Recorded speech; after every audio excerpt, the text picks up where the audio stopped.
क्या आपको मोआना की कहानी याद है? आज मैं उस फिल्म का दूसरा भाग मोआना 2 लेकर आया हूं।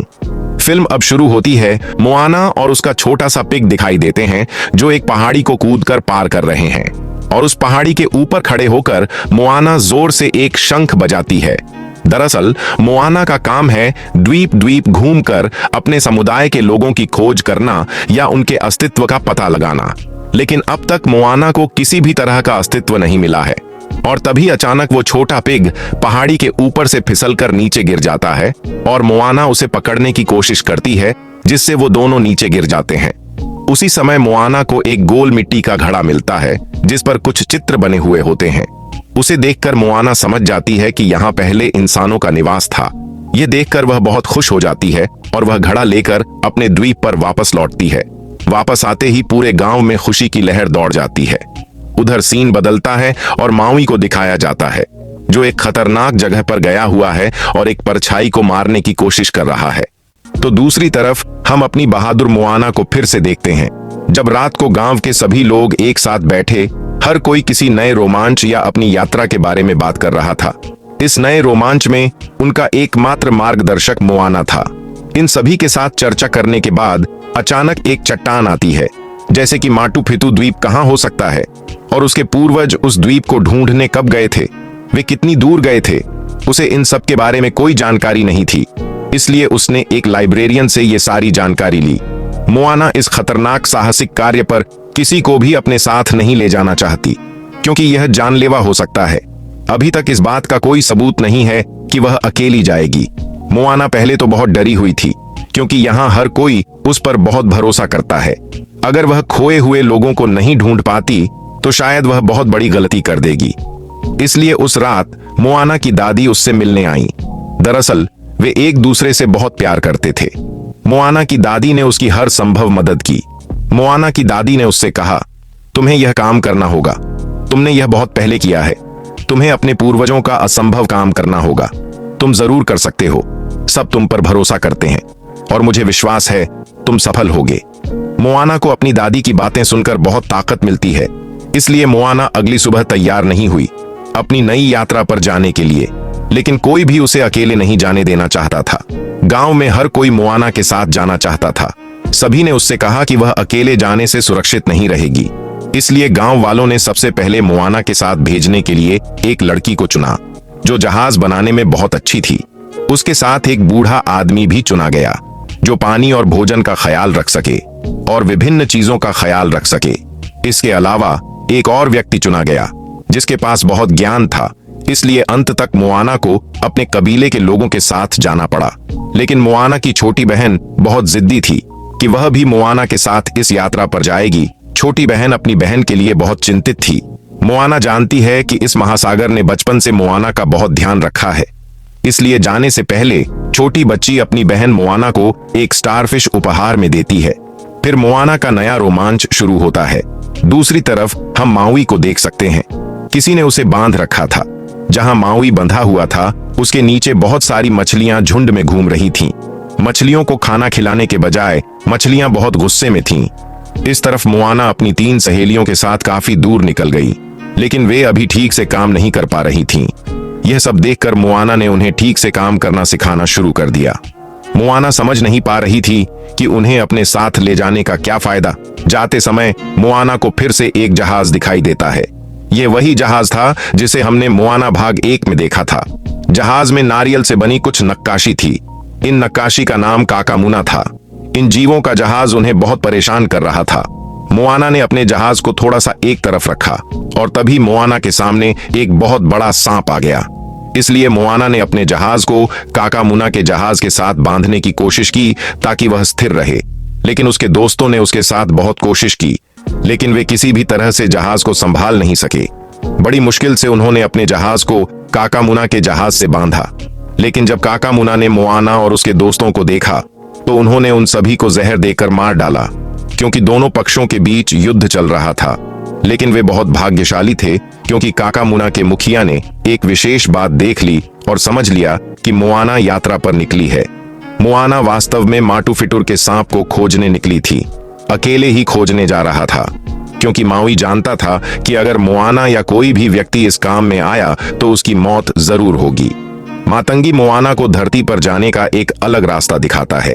वह मोआना से कहता है कि हर काम के लिए दो रास्ते जरूर होंगे। अगर पहला रास्ता नामुमकिन है तो तुम्हें दूसरा रास्ता खोजना होगा। मोआना उस जगह को साफ करता है जहां पर पुरानी चट्टान खेली गई थी। हाथ में डंडा लेकर वह उसे बहुत कसकर पकड़ता है और देखा जा सकता है कि मोआना के पैरों के नीचे बहुत बड़ा गड्ढा है। वह कहता है कि तुम हमारे साथ न जाओ तो अच्छा रहेगा, क्योंकि वहां तुम्हारी मृत्यु अवश्यंभावी है। वह स्थान इतना आसान नहीं है। नदी का जहर बहुत खतरनाक है। यदि कोई भी व्यक्ति वहां चला गया तो बहुत बड़ी बाढ़ आ जाएगी, इसलिए कोई भी एक पल भी जीवित नहीं रह सकता। यदि तुम्हें मरने की तीव्र इच्छा है तो तुम मेरे साथ चल सकते हो, लेकिन कोई भी अकेले इस सब से नहीं डरता। वे कहते हैं कि हम वैसे भी माटू फेटू द्वीप जाएंगे, कृपया हमारी मदद करें, हम मिलकर कोई योजना जरूर बनाएंगे। माउई सहमत है, लेकिन वह अच्छी तरह जानता है कि ये लोग मरने वाले हैं। लेकिन वह मोआना को ऐसी अवस्था में कभी नहीं देख पाएगा। वह मोआना को अपने साथ नहीं ले जाना चाहता था, लेकिन मोआना जाने के लिए तैयार थी। वह जरूर जाएगी। इसलिए रात के अंधेरे में उन्होंने फिर से अपनी यात्रा शुरू की।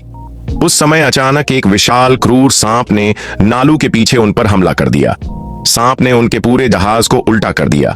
किसी तरह वे सब कुछ ठीक से संभाल नहीं पाए और मोआना का समझदार दोस्त इस विशाल डेन्यूब को खाने वाला था। माउई तब सांप के पेट में गया और इस आदमी को बचाया। लड़का बहुत डरा हुआ था। उस समय दिन का प्रकाश वहां जल रहा था। वे देख सकते हैं कि वे एक द्वीप पर पहुंच गए हैं। हर व्यक्ति बहुत डरा हुआ था, लेकिन कुछ दिन पहले जो हुआ वह सांप द्वारा हल्का हमला था।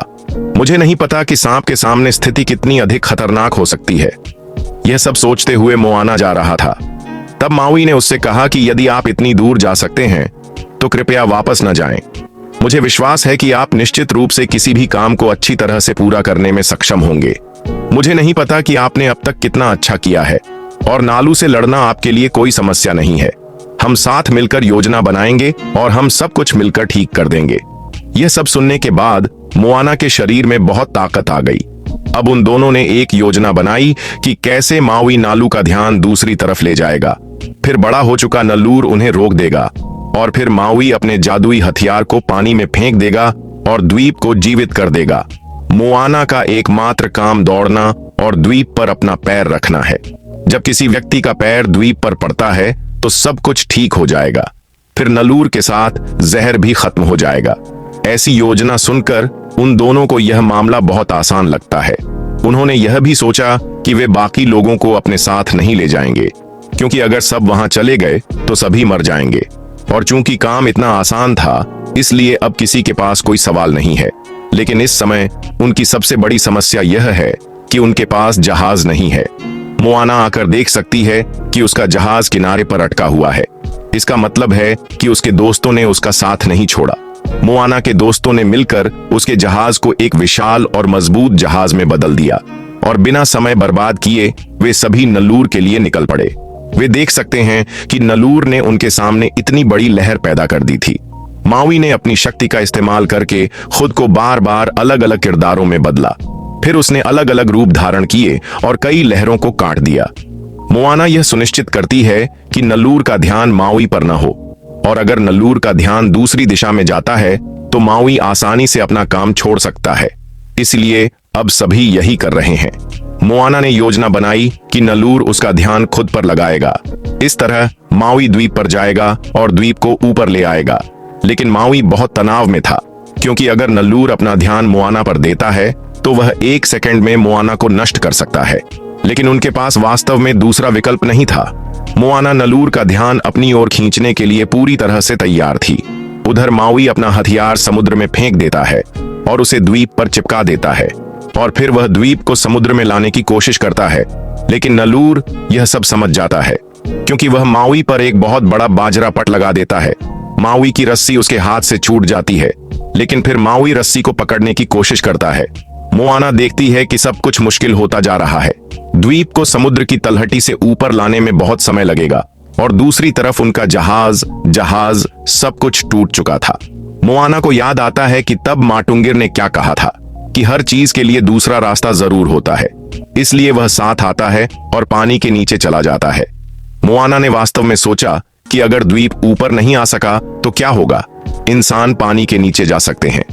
मोआना लगभग द्वीप के पास पहुंच ही गया था और उस समय नल्लूर के विशाल वज्रपात ने मोआना को छू लिया। बाकी लोग पानी पर थे। माउई समझ सकता है कि मोआना उसके पास नहीं है, इसलिए मोआना पानी के नीचे जाती है और उसे अपनी गोद में ले लेती है। लेकिन उस समय मोआना के प्राण जा चुके थे। अचानक मोआना के सभी पूर्वज चारों ओर से आने लगे। वे सभी मिलकर अपनी शक्ति का प्रयोग करते हैं और यहीं पर मोआना की दादी आ गईं। सभी की जादुई शक्ति के कारण मोआना को अपना जीवन वापस मिल जाता है और इसके साथ ही वे माउई की खोई हुई शक्ति को भी बहाल करते हैं। यह देखा जा सकता है कि माउई अब एक शापित देवता में बदल गया है। इसके अलावा मोआना अपने हाथ पर बहुत सारे टैटू देख सकती है। अब से मोआना के पास बहुत सारी जादुई शक्ति होगी और अंत में माउई फिर से ऊपर जाता है और द्वीप को ऊपर लटका देता है और यह देखा जा सकता है कि द्वीप पानी पर तैरने लगा है और यह वह द्वीप है जो पूरे द्वीप को एकजुट कर सकता है। मोआना द्वीप पर जाती है और एक गाना बजाती है। यहाँ मोआना की केवल एक ही इच्छा थी, दुनिया के बाकी लोगों को देखना, और ठीक वैसा ही होता है।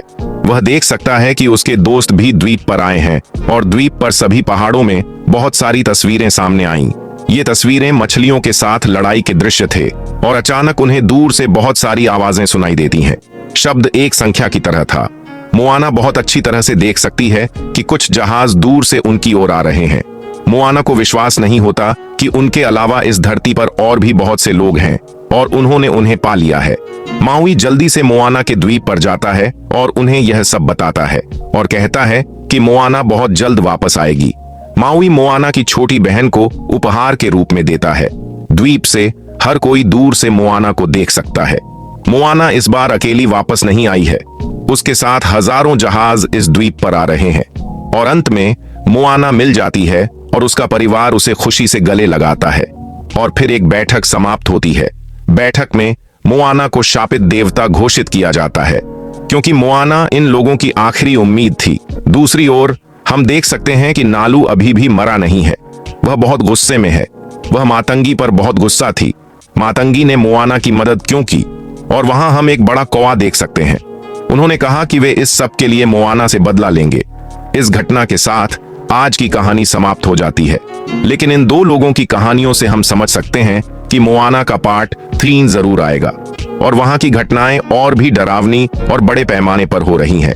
तो गाइज, हमें कमेंट में जरूर बताएं कि आपको कहानी कैसी लगी और कृपया इस वीडियो को लाइक और सब्सक्राइब करें ताकि अगले वीडियो की सूचना आपको अपने फोन पर मिल जाए।